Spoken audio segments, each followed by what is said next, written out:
Oke, selamat pagi. Pagi ini tanggal 30 Juli jamnya di atas jam 8 pagi. Ternyata setelah jogging 2 tahun lebih dan menggunakan aplikasi itu, saya baru tahu nih kawan-kawan. Baru tahu nih saya ini, aduh.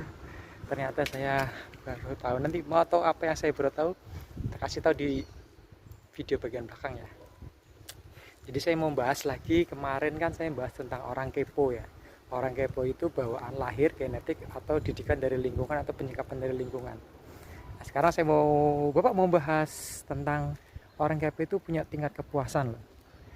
Nah, tingkat kepuasan yang pertama itu ketika orang kepo itu mengetahui informasi privasi dan mendetail tentang seseorang. Wah, itu dia tingkat kepuasannya puas banget gitu.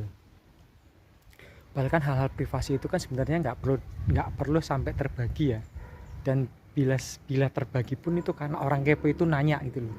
Karena saya dulu punya tetangga yang saking keponya itu, kita lagi duduk nyantai itu tahu-tahu dia nanya gaji saya berapa gitu. Itu hal paling absurd yang saya temui. Jadi intinya yang pertama, orang kepo itu punya kepuasan kalau dia tahu tentang informasi privasi kita secara mendetail, dan itu puas banget.